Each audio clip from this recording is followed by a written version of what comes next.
सबैजनामा यस mission आरबिबी YouTube च्यानलमा आजको यो हामी कन्टेन्ट पढ्न गइरहेछौँ जुन छ सुन चाँदी कर्जा कारोबार। यो वाणिज्य ब्याङ्कको सेकेन्ड पेपरमा रहेको कन्टेन्ट हो। खण्ड क को खण्ड बी भन्दा नि हुन्छ। अब यो बेसिकली कन्टेन्ट के छ, सुन चाँदी कर्जा कारोबार। यो यसको कन्टेन्टहरू 7वटा रहेको छ। अब यो 7वटा कन्टेन्टहरूलाई बुझ्नको लागि हामीले कुन बेसिक डकुमेन्टहरू, कुन कोर डकुमेन्ट्सहरू पर्ने हुन्छ।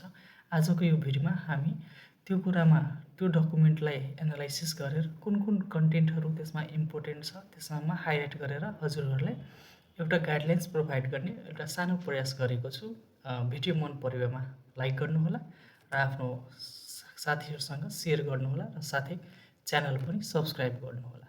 हस् त आजको भिडियोमा सुरु गर्छौँ हामी without wasting a single second. यो कन्टेन्ट पढ्नुभन्दा पहिले यो कन्टेन्ट डिपली जान्नलाई हामीले यो डकुमेन्ट पढ्नुपर्ने हुन्छ। यसको के नाम रहेको छ त, राष्ट्रिय वाणिज्य ब्याङ्क लिमिटेड सुन चाँदी कर्जा सुन धितो कर्जा कार्यविधि 2081 भन्छ। यो डकुमेन्ट हाम्रो कोर डकुमेन्ट हो। यही डकुमेन्टमा रहेर त्यो सबै अघिको 7वटा कन्टेन्ट बनाइएको छ। त्यो 7वटा कन्टेन्टहरू यो एन पढ्यो भने त्यो सबै कन्टेन्टहरू मजाले क्लियर हुन्छ। त्यसपछि सुरु गरौँ।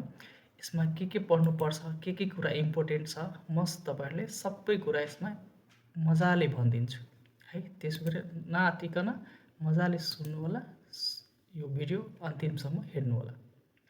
हेरौँ, प्रस्तावनाले के भन्छ भने प्रस्तावना भनेको कुनै पनि ऐन किन ल्याएको हो त्यो हजुरहरूलाई थाहा नै छ होला। पछि यो ऐन ल्याउनुको पनि के रिजन रहेछ भनेपछि सुन चाँदी कर्जामा लिएको जति कर्जाहरू लिएको हुन्छन् त्यो कर्जाहरूलाई कसरी व्यवस्थित गर्नुपर्छ, त्यो व्यवस्थित गर्नको लागि यो ऐन ल्याएको छ। जस्तै सुन चाँदी, त्यसपछि सुनका ढिक्का, सुनबाट बनेको सामानहरू, सुरक्षामा रहेको कुनै प्राकृतिक व्यक्तिको नाममा प्रदान गर्ने सुन धितो कर्जालाई व्यवस्थित गर्नुपर्ने भन्छ। कोर वर्ड के रहेछ त, सुन धितो कर्जालाई व्यवस्थित गर्नुपर्ने भएकोले यो ऐन ल्याएको हो भन्छ। कोर डकुमेन्ट, कोर कन्टेन्ट हाम्रो यो रहेछ के, हामीले यो कन्टेन्टलाई ध्यान दिनुपर्ने रहेछ। के छ त हाम्रो यो डकुमेन्टको कोर कन्टेन्ट, यो सुन धितो कर्जालाई व्यवस्थित गर्नुपर्ने भन्छ। यसको लागि बेसिकली यो ऐन ल्याएको हो भन्छ। यो प्रस्तावना यहाँ यो पोइन्टले क्लियर गर, त्यसपछि हामी अगाडि बढ्दैछौँ है। फर्स्टमा रहेको छ प्रारम्भिक। प्रारम्भिकमा के हुन्छ तपाईँहरूले थाहा नै छ, सबको ऐनको आफ्नो आफ्नो डेफिनेसन्सहरू किन आएको छ, के आएको छ भन्ने कुराहरू यसले अघि नै भनिसकेको रहेछ। परिभाषामा तपाईँको सबै इम्पोर्टेन्ट रहेनछ, तर बुझ्नुपर्ने के छ भनेपछि कर्मचारी भनेको सिइओ बाहेकको सबै कर्मचारीले बुझ्नुपर्छ।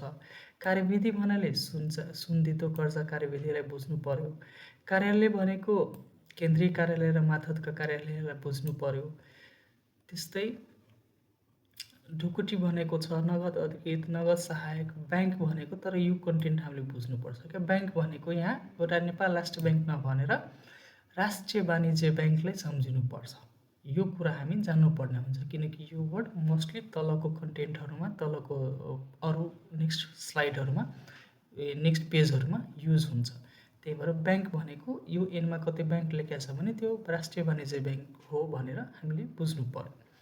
त्यसपछि अर्को आउँदै जाँदाखेरि मेजर कन्टेन्ट हाम्रो यहाँबाट सुरु हुन्छ। म भिडियो हतार भएको छ भने तपाईँले प्ले स्पिड स्लो गरेर पनि सुन्न सक्नुहुन्छ। नर्मली मेरो बोल्ने स्पिड यही नै हुन्छ, त्यसको लागि म पहिले नै क्षमा माग्दछु। हेरौँ, परिच्छेद 2। परिच्छेद 2मा के भनेको छ भनेपछि सुन कर्जाको उद्देश्य हैन, उद्देश्य एउटा कुरा भयो र कर्जा लिने व्यक्तिको योग्यता। परिच्छेद 2ले जम्मा 2टा कुराको आउटलाइन गरेको छ। यो कर्जा किन दिइन्छ र यसको योग्यता के हो, कुन मान्छेले यो लोन लिन पाउँछ। हेरौँ, सुन कर्जाको उद्देश्य के रहेछ त, हेरौँ, व्यक्तिगत सामाजिक दायित्व निर्वाह गर्न, औषधि उपचार लगायतका अन्य उद्देश्यको लागि प्रदान गर्ने कर्जा हो। भनेपछि के को लागि त, यो कन्जम्पसन बेस्ड लोन हो यो। पर्सनल एक्सपेन्सेसहरू फुलफिल गर्न, सोसियल एक्सपेन्सेस फुलफिल गर्न, आफ्नो मेडिकल एक्सपेन्सेस फुलफिल गर्नलाई यो कर्जा दिइन्छ।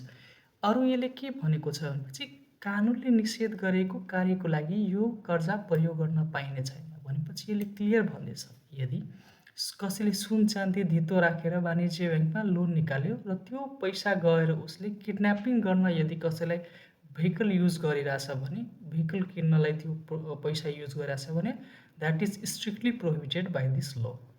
भनेपछि सुन चाँदी कर्जा लिन त उसले पायो, तर लिगली जुन कामहरू भनेको छ त्यो मात्र गर्न पायो। इलिगल काममा यो पैसा, यो सुन चाँदी कर्जाको पैसा उसले युज गर्न पाएन। भनेपछि हामीले के बुझ्यौँ त्यसबाट? सुन चाँदी कर्जा लिन त पायो, तर पर्सनल एक्सपेन्सेस र सोसल एक्सपेन्सेस, मेडिकल एक्सपेन्सेसको लागि मात्र लिन पायो, इलिगल कामको लागि गर्न पाइएन, हामीले त्यो लिन पाएन। त्यसको लागि अब उद्देश्यको त पार्ट सक्यो, अब योग्यतामा आउँ। योग्यताको लागि पनि 4 नम्बर पोइन्टमा मजाले क्लियरली भनिदिएको छ। के भनेको छ उसले? 18 वर्ष पुरा हुनु पर्यो, 18 वर्ष पुरा हुनु पर्यो, नागरिक हुनु पर्यो, नेपाली नागरिक त्यो पनि, र होस ठेगानमा भएको व्यक्ति हुनु पर्यो। अनि अर्को के त? यस ब्याङ्कमा भनेपछि राष्ट्रिय वाणिज्य ब्याङ्कमा खाता खोलेको हुनु पर्यो र त्यो मान्छेले पनि केवाइसी अप टु डेट गराएको हुनु पर्यो। एकदम उसको केवाइसी पुरानो हुनु भएन, एकदम अपडेटेड केवाइसी हुनु पर्यो। हेर्नुहोस् है, के भन्यो उसले? 18 वर्ष पुरा भएको नेपाली नागरिक हुनु पर्यो, होस ठेगानमा हुनु पर्यो, भन्छु मेन्टली स्टेबल हुनु पर्यो त्यो मान्छे, ब्याङ्कमा खाता खोल्नु पर्यो र खाता खोलेको छ भने उसको केवाइसी पनि राष्ट्रिय ब्याङ्कले जसरी भनेको छ त्यसरी नै उसको केवाइसी अपडेट भएको हुनु पर्यो है। यति कुरा जान्नुपर्छ। अरू कुरा के भनेको छ? यसले कसलाई रोकेको छ यो सुन चाँदी कर्जा लिनलाई त? सुन चाँदी कर्जा लिन रोक लगाइएको अवस्थामा त्यस्ता व्यक्तिलाई सुन चाँदी कर्जा लिन अयोग्य मानिन्छ। यदि कसैले नेपाल सरकारले यदि कुनै मान्छेलाई सुन चाँदी कर्जा लिन वा कुनै पनि टाइपको कर्जा दिन रोक लगाएको छ भने त्यस्तो मानिसलाई सुन चाँदी कर्जा दिन सकिएन। जस्तै कुनै मान्छे ब्ल्याकलिस्टेड छ भने त्यस्तो मान्छेलाई लोन दिन सकिएन। भन्छ कुनै ब्याङ्कमा ब्याड लोनमा त्यसको लोन काउन्ट भएको छ भने त्यस्तो मान्छेलाई पनि सुन चाँदी कर्जा दिन सकिएन। चाहिँ त्यो कुरा पनि यो एक्टले मजाले क्लियरली भनिदिएको छ। अब अगाडि आउँछौँ हामी। अगाडि यसमा यतिकै छ, यसमा अरू केही कुनै कन्टेन्ट छैन। भनेपछि बेसिकली हामीले के हेऱ्यौँ त? उद्देश्य के रहेछ? पर्सनल एक्सपेन्सेस फुलफिल गर्नलाई र इलिगल काममा युज गर्न पाइएन। योग्यतामा के रहेछ? 18 वर्ष पुरा भएको नेपाली नागरिक हुनु पर्यो, होस ठेगानमा भएको व्यक्ति हुनु पर्यो, ब्याङ्कमा खाता खोलेको हुनु पर्यो, केवाइसी अपडेट हुनु पर्यो र कसैलाई यो कर्जा या अरू कुनै कर्जा लिन रोक लगाएको छ भने त्यस्तो व्यक्तिलाई कर्जा दिन सकिँदैन यो मान्छे। त्यो भन्यो। योग्यताको कुरा यहाँ आयो, अयोग्यताको कुरा यहाँ आयो। अब हामी अगाडि हेर्छौँ। हामी यो 16वटा पेज आजै कभर गर्दैनौँ, सो नआत्तिनु होला। यो हामी पार्ट बाई पार्ट गर्छौँ किनकि भिडियो एकदम लामो हुन जान्छ। म्याक्सिमम् 10 to 15 मिनट्समा हामी यो भिडियो कभर गर्छौँ। जतिवटा परिच्छेद कभर हुन सक्छौँ त्यतिवटा, तर जतिवटा कभर हुन सक्छ त्यो हामी मजाले एकदम क्लियर भएर गर्छौँ। हेरौँ है। अब सुन कर्जा प्रवाह यो परिच्छेद 3मा यसको उल्लेख रहेको छ। यसमा के छ कन्टेन्ट, यसमा के कुराहरू मेन्सन गरेको छ, प्रोभिजनहरू के रहेको छ हेरौँ है। लगानी योग्य सुनको गुणस्तर र मापन भनेपछि जस्तोसुकै सुन ल्याएर पनि राष्ट्रिय वाणिज्य ब्याङ्कमा लोन लिन पाइएन। त्यसको कति हुनु पर्यो त? 22 क्यारेट वा सोभन्दा माथिको सुन हुनु पर्यो, अनि मात्र गएर राष्ट्रिय वाणिज्य ब्याङ्कले त्यो सुनलाई एज अ कोल्याट्रल राखेर सुन कर्जा दिन पायो है। त्यसपछि अर्को के छ? धितोमा लिने सुनलाई ग्रामको एकाइमा तोलिनेछ है।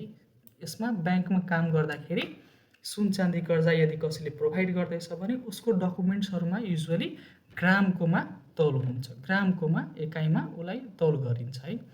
र 5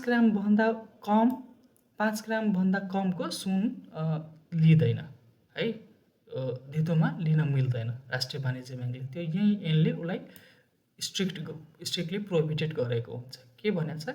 सुन धितो लिँदा खुद तौल 5 ग्राम वा सोभन्दा धेरै हुने गरी मात्र लिनुपर्छ। 5 ग्रामभन्दा तलको लिन पाइएन। यसरी लाहा पत्थर, रसायन समेत आदि कट्टा हुने गरी खुद तौलमा ब्याङ्कको नियमअनुसार मार्जिन कट्टा गरी कर्जा लगानी गर्नुपर्छ। भनेको मतलब के भयो? जस्तै सुन चाँदी कर्जाहरूको गरगहना नै कुनै लेडिजहरूले या कुनै हाम्रो दिदीबहिनीले लिएर आउनुभयो, आमाले लिएर आउनुभयो भने त्यसमा कुनै लाहा छ, कुनै पत्थर छ, कुनै रसायन छ, कुनै जर्ती छ भने त्यो काटेको हुनु पर्यो। त्यो काटेर जति नेट वेट आउँछ उसको, त्यसमा मार्जिन कट्टा गरेर कति मार्जिन, त्यसको के प्रोभिजन छ अहिले अगाडिको भिडियोहरूमा आइहाल्छ त्यो कुरा। भनेपछि त्यो कट्टा गरेर मात्र लगानी गर्न पाए भनेपछि त्यो लाहा लगाएको र पत्थर लागेको एमाउन्ट जोडिँदैन, प्योर सुनको एमाउन्ट मात्र काउन्ट हुने भयो। त्यसपछि सुन कर्जाको मार्जिन तथा मूल्याङ्कन दर, यसको एउटा प्रोभिजन रहेको छ। के भनेको छ भनेपछि सुन कर्जा प्रवाह गर्दा ब्याङ्कले कायम गरेको मूल्यको 70% भन्दा बढी हुने गरी कर्जा प्रवाह गर्ने छैन। भनेपछि जति उसले त्यो सुनको मूल्य गरेको छ भ्यालुएसन, त्यसको 70% भन्दा बढी कर्जा प्रवाह गरिँदैन र कर्जाको 40% भन्दा कम कर्जा बक्यौता रहने गरी आंशिक भुक्तानी पनि गर्ने छैन। भनेपछि 100 रुपियाँको लोन यदि भ्यालुएसन भएको छ भने उसको सुन भनेपछि 70 रुपियाँसम्म उसले म्याक्सिमम लोन लिन पाउने भयो र 70 रुपियाँमा पनि 40 रुपियाँ भन्दा कम उसलाई लोन लिन पाइँदैन। भनेपछि एटलिस्ट 70 रुपियाँसँग उसको लोन अप्रुभ भएको छ भने उसले 60 रुपियाँसम्म लग्न पायो। नेक्स्ट फेरि अर्को महिनामा आएर उसले 10 रुपियाँको लिन पायो। तर उसले 60 रुपियाँ, सपोज 70 रुपियाँसम्म उसको लोन अप्रुभ भएको छ भने उसले 40 रुपियाँ या त्योभन्दा कमको लिन पाइएन लोन। जस्तै 70 रुपियाँ लोन उसको अप्रुभ भयो भने 30 रुपियाँ लोन लिन पाइएन। उसले के गर्नु पर्दा 40% भन्दा बढी नै लोन निकाल्नु पर्यो। त्यो कुरा यसले यहाँ भनेको छ। कर्जा सुरक्षणको रूपमा राखिने सुनको मूल्याङ्कन गर्दा ब्याङ्कले तोकेको पछिल्लो सुनको मूल्याङ्कन दरभन्दा बढी नहुने गरी मूल्याङ्कन गर्नुपर्ने छ है। यो पनि कुरा ध्यान दिनुपर्ने छ। के छ भनेपछि पछिल्लो सुनको मूल्याङ्कन दर यो त्योभन्दा बढी हुनु भएन र सुनको गुणस्तर र सुनको शुद्धता र गुणस्तर समेतको यथार्थपरक रूपमा परीक्षण गरी आवश्यक मात्रामा जर्ती र खाद कट्टा गरी मात्र मूल्याङ्कन गर्नुपर्नेछ। मैले अघि भनेको थिएँ, यदि कुनै गरगहना बनाउने बेलामा जर्ती छ भनेपछि त्यो जर्ती कटाएर मात्र उसको भ्यालुएसन गर्ने गरिन्छ। किन जर्ती लगाएर गऱ्यो भने त धेरै हुन्छ, तर त्यो धुलो मिट्टी त्यो चाँदीको पित्तलको त्यो त त्यसको त भ्यालु हुँदैन केही। त्यही भएर त्यो समेत जोडेर भयो भने त त्यो चाँदी पित्तलको दाम पनि त सुनकै जस्तै भ्यालु भएर काउन्ट हुने भयो वेटिङ गर्दाखेरि। त्यही भएर के गरिन्छ भनेपछि सुन चाँदी पनि तपाईँ कुनै ब्याङ्कमा राख्न जानुहुन्छ भने त्यो सब हटाएर, अनि त्यो सब गरगहनामा छ भने गरगहनाबाट त्यो धागाबाट त्यो गहनाबाट हटाएर अनि मात्र त्यो लोन प्रोभाइड गर्ने गरिन्छ क्या। अनि त्यसमा नेक्स्ट अर्को के रहेछ भने चाहिँ सुनको मूल्यमा कमी आई ब्याङ्कले कायम गरेको परिवर्तित दरका आधारमा प्रदान गर्न सकिने भन्दा भइरहेको कर्जा रकम बढी हुन गएमा तुरुन्त ग्राहकलाई खबर गरी कर्जा सीमा घटाउन वा कर्जा स्वरूप थप सुन राख्न कर्जालाई ब्याङ्कले कायम गरेको दर रेट भित्र नै कायम गर्नुपर्छ। यसको मिनिङ के भयो? यसको मिनिङ भयो यदि कसैले आजको डेटमा लोन निकाल्यो र त्यसको आजको डेटमा लोनको उसको भ्यालुएसन भएको छ 100 रुपियाँ। अब भोलि गएर मार्केट रेट त घट्न पनि सक्छ, सुनको रेट घट्न पनि सक्छ। अहिले न राइजिङ पिरियडमा छ, तर त्यो घट्यो भने भोलि गएर उसको धितोको नै मूल्याङ्कन 70 रुपियाँ मात्र भयो भने त उसको त लोन के भयो? ओभर भ्यालुएसन भइगयो। त्यही भएर उसलाई के भन्नु पर्यो कि त लोन तपाईँ घटाउनुहोस् कि त धितो घटाउनुहोस् क्या, त्यो भनेको छ यसले। ढिक्का सुनलाई टुक्र्याउनु पर्ने जस्ता विशेष परिस्थिति बाहेक सामान्यतया सुनको मूल्याङ्कित रकमको 40% भन्दा कम रकम लगानी गर्ने छैन। यो त हामीले अघि पनि हेरेका थियौँ, कहाँ? यहाँ हेरेका थियौँ। अब अर्को के रहेछ? सुन कर्जाको अवधि, ब्याज दर तथा शुल्क। यसको हेरौँ है। यसको म्याक्सिमम 1 इयरसम्म मात्र टाइम हुन्छ है। कुनै पनि सुन चाँदी कर्जा यदि तपाईँ प्रोभाइड गर्दै हुनुहुन्छ, कुनै कर्मचारी एज अ कर्मचारी या एज अ ग्राहक तपाईँ लिँदै हुनुहुन्छ भने त्यसको म्याक्सिमम पिरियड कति हुन्छ, त्यो लोनको चुक्ता गर्ने टाइम 1 इयर। र यसको ब्याज दर त अभियसली ब्याङ्कले तोके बमोजिम नै हुन्छ। यसको त्रैमासिक रूपमा ब्याज भुक्तानी गर्नुपर्छ। ब्याज भुक्तानी गरेन भने पेनल ब्याज लाग्छ। र ब्याङ्कले सुन कर्जी लगानी गर्दा आवश्यकता अनुसार सेवा शुल्क पनि तोक्न सक्छ। यसरी तोकिएको सेवा शुल्क कर्जा लगानी गरेको बापत नि असुल उपर हुन्छ भने चाहिँ सेवा शुल्क पनि लिन पायो र त्यो सेवा शुल्क पनि जति बेला लोन लगानी गर्छ उसले त्यति बेला नै उसले रिसिभ गर्न पाउँछ।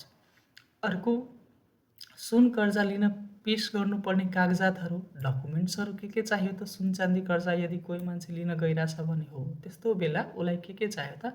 आफ्नो नागरिकताको प्रमाणपत्रको प्रतिलिपि वा अहिले त राष्ट्रिय परिचय पत्र कम्पलसरी भइसकेको छ, राष्ट्रिय परिचय पत्रको प्रतिलिपि यो मध्ये कुनै एउटा डकुमेन्ट छ भने उसले आफ्नो लिन पायो।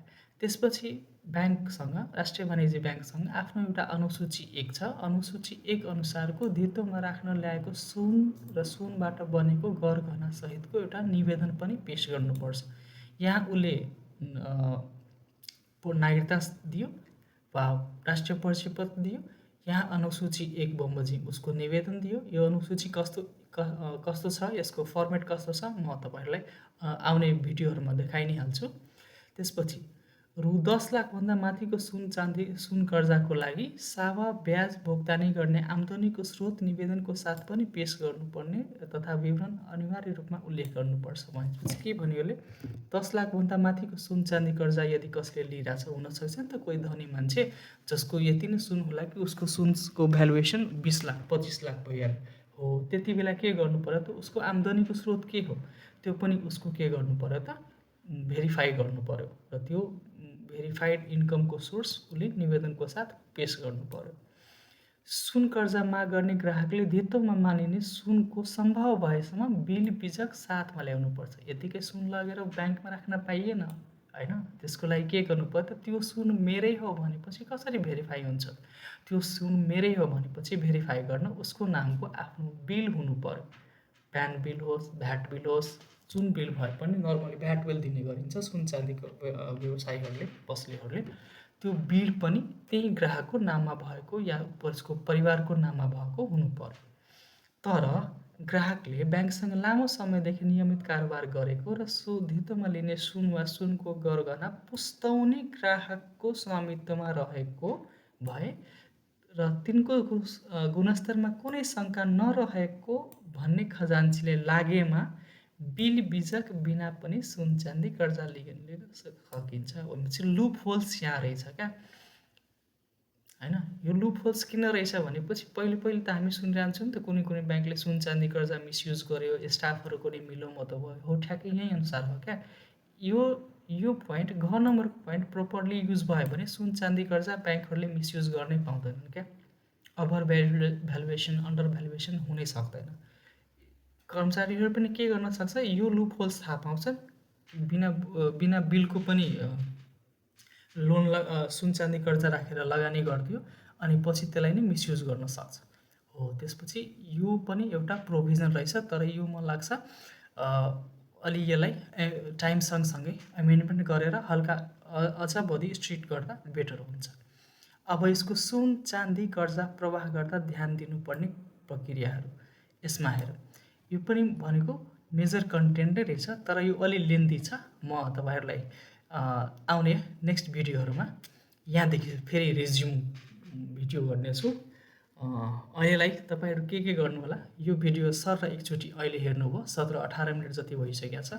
17-18 minute is quite enough to catch all this new contents. So तपाईँहरू बेसिकली यो भिडियो हेर्दै र यसको तपाईँहरूसँग यो मेटेरियल छ भने इट्स ओके, अदरवाइज मलाई तपाईँहरूले कमेन्ट गर्नुहोला, म तपाईँहरूलाई म्यासेज गरिदिन्छु, तपाईँलाई पठाइदिन्छु या कसरी त्यो तपाईँलाई एक्सेस हुनसक्छ। I will surely provide you होइन। त्यसपछि अपकमिङ भिडियोजहरूमा यसपछि हामी ठ्याक्कै कन्टिन्यू गर्नेछौँ र तबसम्म यो भिडियोलाई एकचोटि फेरि हेर्नुहोला, किन एकचोटि मात्र हेरेर भएन। एकचोटि फेरि हेर्नुभयो भने अनि त्यो भिडियो हेर्ने बेलामा टक टक टक टक मैले जे कुराहरू हाइलाइट गरेको छु नि, जे कुराहरू रेक्टेङ्गुलरमा बक्समा बनाएर दिएको छु, त्यहीहरू हो क्या इम्पोर्टेन्ट। तपाईँले सर एक लाइन बाई लाइन पढ्नु परेन क्या, त्यही कन्टेन्टहरू मात्र पढ्यो र नोट टक टक टक टक एउटा रफली नोट बनाउनु भयो भने तपाईँले प्योर कन्टेन्ट थाहा हुन्छ कि कसरी सुन चाँदी कर्जा राष्ट्रिय वाणिज्य ब्याङ्कले प्रोभाइड गर्दो रहेछ, हाउ दे म्यानेज इट, अनि तपाईँलाई प्योर कन्टेन्ट थाहा हुन्छ क्या। सो बेसिकली आजको लागि यो भिडियो म यहीँ इन्ड गर्दछु र हामी अर्को भिडियोमा भेट्ने नै छौँ। तबसम्मको लागि ह्याप्पी लर्निङ, मजाले पढ्नु होला, इक्जाम आइहाल्छ, भ्याकेन्सी पनि आइहाल्छ, आत्तिनु पर्दैन, आफ्नो पढाइलाई निरन्तरता दिनुहोला। हस् त, धन्यवाद।